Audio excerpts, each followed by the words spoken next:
खासदार यांनी वेगळा गट स्थापन केलेला आहे। त्यांनी भारतीय जनता पार्टीमध्ये मर्ज होण्याचा निर्णय घेतलेला आहे। मी सध्या भारतीय जनता पार्टीच्या कार्यालयाच्या बाहेर आहे। या ठिकाणी जे 3 खासदार आहेत ज्यांनी पत्रकार परिषद घेतलेली होती काही वेळापूर्वी, म्हणजे आम आदमी पक्षाचे राज्यसभेचे खासदार राघव चड्डा असतील, अशोक मित्तल असतील आणि संदीप पाठक, हे 3 खासदार जे आहेत ते भारतीय जनता पार्टीच्या कार्यालयामध्ये पोहोचलेले आहेत आणि ते भाजपचे राष्ट्रीय अध्यक्ष नितीन नवीन यांची काही वेळामध्ये भेट घेणार आहे। त्याच दृश्य जे आहे पुढच्या काही मिनिटांमध्ये भाजपचे राष्ट्रीय अध्यक्ष नितीन नवीन हे भाजपच्या मुख्यालयामध्ये येतील। आपण बघू शकतो दृश्यांच्या माध्यमातून नितीन नवीन यांच्या गाड्यांचा ताफा जो आहे तो भाजपच्या कार्यालयामध्ये आता येताना आपल्याला बघायला मिळतोय आणि नितीन नवीन यांची हे सगळे जे खासदार आता आले आम आदमी पक्षाचे आलेले आहेत ते 3ही खासदार नितीन नवीन यांची भेट घेणार आहेत। जी माहिती मिळते त्या माहितीनुसार कदाचित आजच या खासदारांचा पक्षप्रवेश भारतीय जनता पार्टीमध्ये होऊ शकतो अशा पद्धतीची देखील माहिती मिळत आहे। पण सगळ्यात महत्त्वाचा मुद्दा जर आपण यात बघायला गेलं तर फक्त हे 3च खासदार आता भेटीसाठी पोहोचले। आपण दृश्यांमध्ये बघतोय की नितीन नवीन हे भाजपच्या कार्यालयामध्ये मुख्यालय आहे दीनदयाळ उपाध्याय मार्गावरचं, त्या ठिकाणी नितीन नवीन हे पोहोचलेले आहेत। काही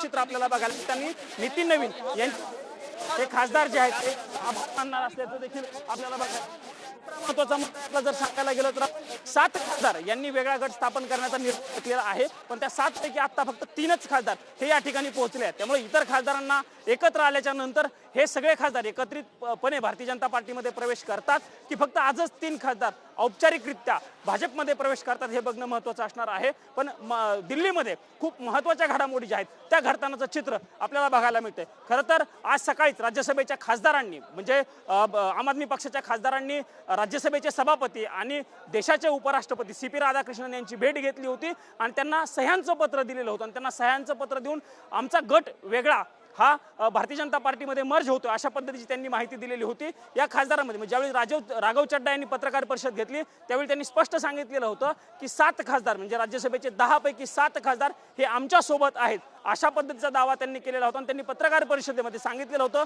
की अशोक मित्तल आणि संदीप पाठक हे 2 खासदार आता माझ्यासोबत पत्रकार परिषदेमध्ये आहेत, मात्र इतर खासदार जे आहेत ते देखील आमच्या सोबत आहेत, त्यांनी सह्या केलेल्या आहेत अशा पद्धतीची माहिती राघव चड्डा यांनी पत्रकार परिषदेमध्ये दिलेली होती। स्वाती मालीवाल ह्या खरं तर राज्यसभेच्या खासदार आहेत, तर मागच्या काही दिवसांपासून सातत्यानं अरविंद केजरीवाल यांच्या विरोधामध्ये भूमिका मांडल्याचं आपल्याला त्यांच्याकडनं बघायला मिळत होतं, पण त्यांच्यावरती आम आदमी पक्षानं कुठल्याही पद्धतीची कारवाई केलेली नव्हती।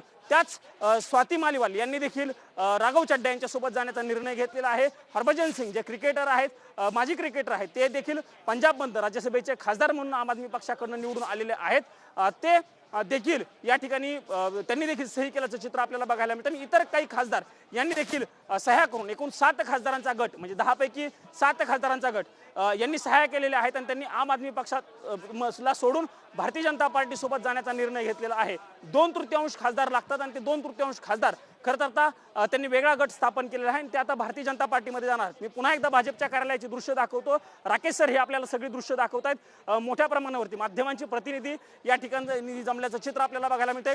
नितीन नवीन हे या ठिकाणी आलेले आहेत आणि नितीन नवीन यांची भेट घेऊन हे सगळे खासदार जे आहेत ते आभार एक प्रकारे मानणार आहेत की ज्या आभार मानले जातील। जेव्हा पत्रकार खरं तर जेव्हा 7 खासदारांनी हा निर्णय घेतला त्यानंतर आम आदमी पक्षाकडून देखील पत्रकार परिषद घेतली। राज्यसभेचे खासदार संजय सिंग यांनी पत्रकार परिषद घेऊन हा पंजाबच्या लोकांसोबत धोका आहे, ही पंजाबच्या लोकांसोबत केलेली गद्दारी आहे असं म्हणत राघव चड्डा आणि इतर खासदारांवरती टीका केल्याचं बघायला मिळालं। त्यांनी अत्यंत एक महत्त्वाचं वाक्य संजय सिंग यांनी वापरल्याचं बघायला मिळालं। त्यांनी म्हटलं होतं की ज्या पद्धतीने मागच्या काही दिवसांपूर्वी अशोक मित्तल जे राज्यसभेचे खासदार आहेत, लवली युनिव्हर्सिटी म्हणून खूप महत्त्वाची आणि फेमस युनिव्हर्सिटी पंजाबमधील आहे, त्या पंजाबमधील युनिव्हर्सिटीवरती काही दिवसांपूर्वी ईडीकडनं छापेमारी केली गेलेली होती। ती सगळी छापेमारी राघव चड्डा यांच्या सांगण्यावरनं केली गेलेली होती अशा पद्धतीचा आरोप आम आदमी पक्षाकडनं मागच्या काही दिवसांपासून सातत्यानं केला जात होता आणि तेच अशोक मित्तल आज राघव चड्डा यांच्यासोबत खरं तर वेगळा गट त्यांनी स्थापन केला आहे भाजपसोबत जाण्याचा, त्या गटामध्ये सामील झाल्याचं चित्र बघायला मिळालेलं होतं। आणि याच सगळ्या अनुषंगानं संजय सिंग यांनी खूप मोठ्या पद्धतीनं राघव चड्डा आणि त्यांच्या सगळ्या सहकाऱ्यांमध्ये टीका केल्याचं बघायला मिळालं। अरविंद केजरीवाल यांनीही ट्विट करत हा पंजाबच्या लोकांसोबत धक्का आहे असं म्हटलेलं आहे, कारण पुढच्या काही दिवसांमध्ये पंजाबमध्ये निवडणुका होणार आहेत आणि त्या निवडणुकीच्या पार्श्वभूमीवरती आम आदमी पक्षाला हा खूप मोठा धक्का बसलेला आहे असं आपल्याला म्हणावं लागणार. या सगळ्याच्या पार्श्वभूमीवरती ही दिल्लीमध्ये घडत असलेली घडामोड खूप महत्त्वाची आहे.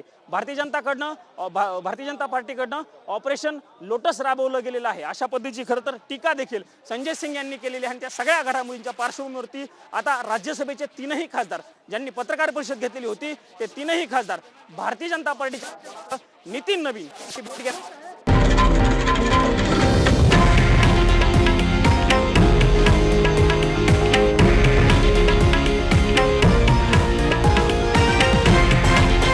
हे आहे देशातील नंबर 1 न्यूज नेटवर्क आणि आपण पाहत आहात TV9 मराठी, एकमेव.